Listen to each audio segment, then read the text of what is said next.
દોસ્તો જો અહીંયા સારી માત્રામાં સુરતમાં વરસાદ થઈ રહ્યો છે તો પણ આપણે અહીંયા નીકળી પડ્યા છીએ વરસાદ જોવા.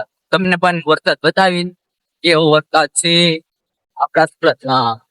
તો ચાલો આ આવી ગયું છે ડબોલી 4 રસ્તા. હવે અહીંયાથી આપણે વળી જઈશું હવળે છે ના ડાબી બાજુ.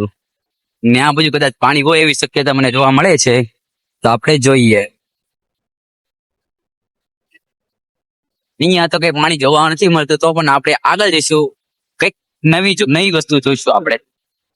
ચલો અહીંયા હું સુરત નો ડ્રાઈવર, સુરત નું નામ એવું લગર નીકળી ગયો એકલો હા ફરવા માટે. ચલો ગાઈસ આપણે હવે અહીંયાથી જઈશું આગળ. બધા ખાડા ખડિયા વાળો રસ્તો છે. આપણે હવે હળદ ચકાના લેક ગાર્ડન વ્યા જઈશું. બીજું શું કરશું? એ બાજુ કદાચ પાણી હોઈ શકે છે, કદાચ. આખા લેક ગાર્ડનમાં કોઈ છે નહીં, કોઈ પણ છે નહીં આખા લેક ગાર્ડનમાં.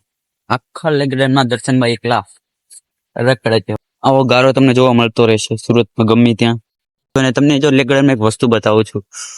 તમે આ જોઈ શકો છો? આ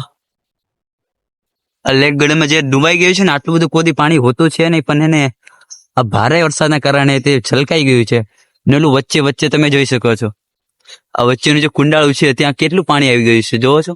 આટલું નાના એવા બ્લોગર છે, નામ છે દર્શન 405, ઇન્સ્ટાગ્રામ નામ તો સાંભળ્યું છે. અહીંયા તમે જોઈ શકો છો ઝાડવા કપાઈ ગયા છે.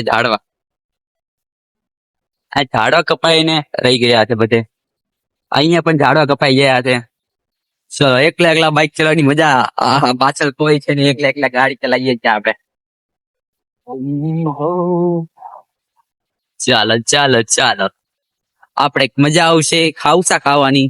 કે આવો વરસાદ હોય ને વરસાદમાં ખાવસા ખાવાની, આલુપુરી ખાવાની જેમ મજા છે. ઓહો શું વાત છે.